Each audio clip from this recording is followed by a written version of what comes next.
Welcome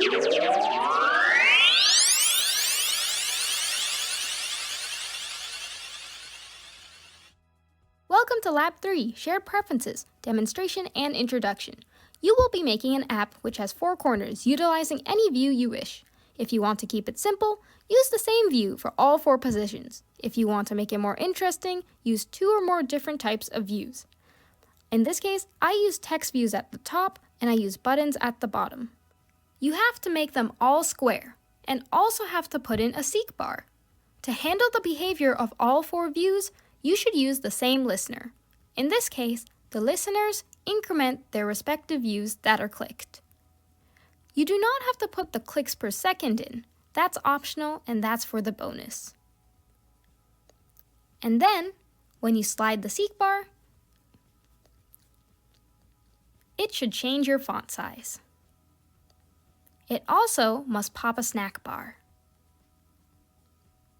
The undo is optional. It's a little bonus.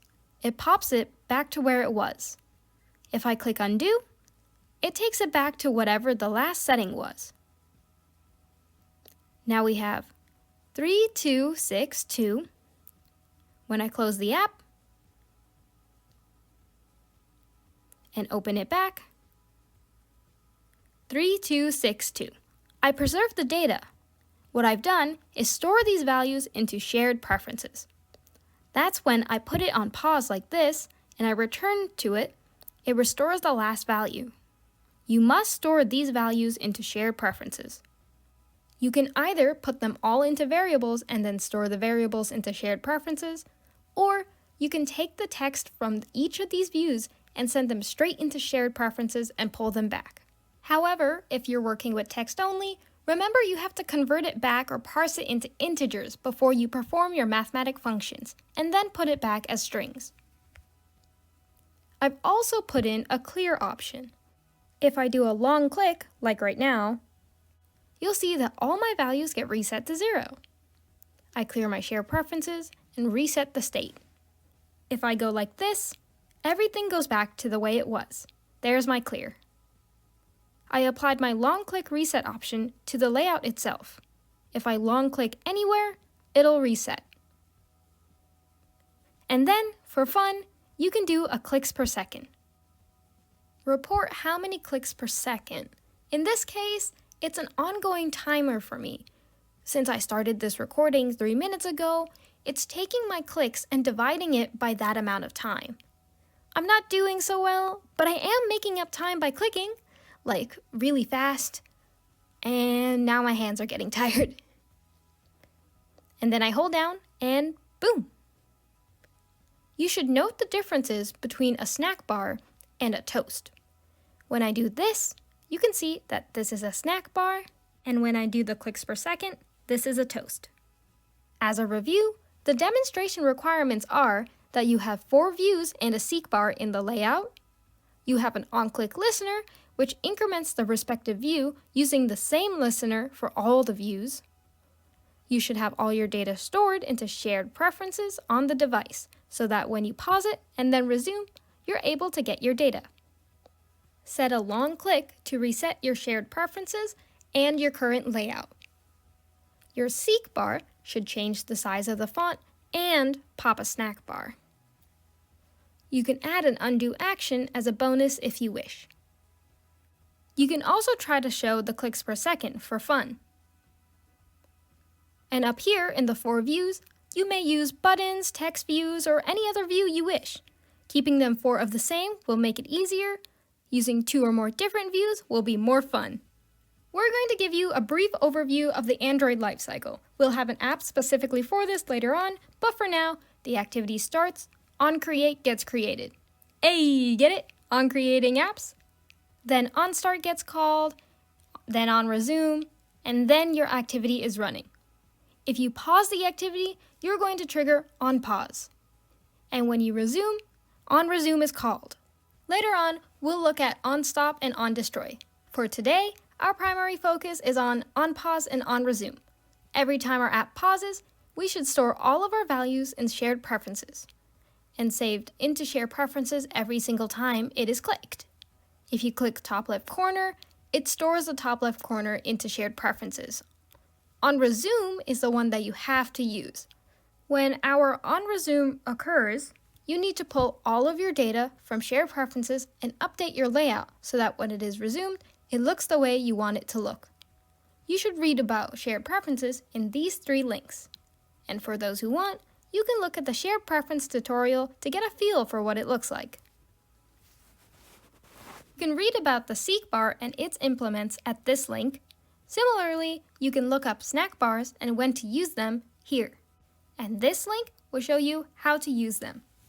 At this point, if you think you know what you're doing or would like to give yourself a challenge, pause this video and attempt the project. When you need help or are finished, you should come back and continue the video. In shared preferences, you should have a tag, and the tag can be any string. In general, you want something like your package name and then some name for your values. Sometimes you call this values. You don't have to do that. You could just call it shared prefs, or you could call it values. But by doing this, you prevent other apps from accidentally accessing or changing your shared preferences. That tag gets stored in here. We can use get shared preferences to start off with. Tag is the name that we'll be looking under or storing under. And then to get the values, we can use getString or getInt. And then you can give the label or your key that you have stored values under. If you haven't, and this is the first time you're running it, then it will return the default string. If shared preferences can't find mResponse, it will return default string. If it can't find mResponse number, it'll return 99. 99 is a common number for a default value. When you see somebody's code that returns 99, that means they haven't handled it yet, or they'll deal with it later. In our case, we're just putting 99. And then when you want to get the data back, you need to go to your shared preferences and run the edit method, which will return the editor for you. In the editor, you can use putString, putInt, and then put in your key followed by the value. If I'm putting in a string, whatever string I'm putting in here, it gets stored under this key. Similarly, I can do that with numbers.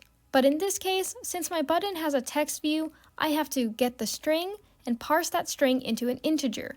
Then I can store it with putInt. And make sure you know how to clear it. You can use the remove method or you can use the clear method. Clear wipes everything out. Remove, you can remove a specific key. And after you're done putting things in and clearing, and you need to apply, read about the differences between commit and apply. You can use both of them, but one is synchronous and one is asynchronous. If you have an apply that's currently running and it hasn't finished, and you call commit, the commit will not run until apply has finished. In your XML file, similar to strings.xml, we can have a dimensions.xml. In this case, you store all of your numbered values inside the dimensions.xml. We're putting our width and our height inside dimensions, and the variable name length. That way, I can go to one place and change all these values for my entire app. Notice, I'm also using a tag for fun in this case. Tag is top left. What I'm going to do with it is get this object, get its tag, and use that as the key to save under. You don't have to do that. You can also use getID, which will return the ID number for this object, and use that as your key. Set to center allows me to horizontally and vertically center my text. Again, I'm using my dimensions.xml file to save the font size. You can use instance of to test if an object is a given type. If an object matches a certain type, in this case I'm asking, is this view an instance of button? If it is, then I'm going to cast the view into a button, and then I can do x.setText. Please keep in mind, views cannot set text, but buttons can. So I have to cast the view back to button before I set text. And then, in my case, since I only have buttons and text views, I can then say, hey, whatever else remains must be a text view. I'll cast it into a text view, and like button, text views can set text. This is a demonstration of how to use instance of. However, if you're smart and you look at the text view class, you'll see that TextView has some subclasses, and one of the subclasses is buttons. Therefore, since button is the subclass of TextView, it means that all buttons are TextView. In my case, since I'm using buttons in TextViews, I can cast everything into TextView and set text because set text is first implemented in the TextView class. Any subclass of TextView will also have the set text ability, and therefore, I can cast my view into a text view and do x.setText. And that will apply for buttons and text views and any of these other widgets. Now, go have fun creating your app. Do what you can on your own, then ask for help if you get stuck. Look up what you need to, talk to a classmate, or Google it. You can also use the walkthrough video if you get stuck. And if you still don't understand, then call Mr. Traw over or contact him and get assistance. And as he says, have a good life!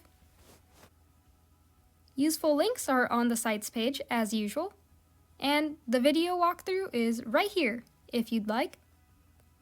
Have fun with this one. Happy coding, and thanks for watching.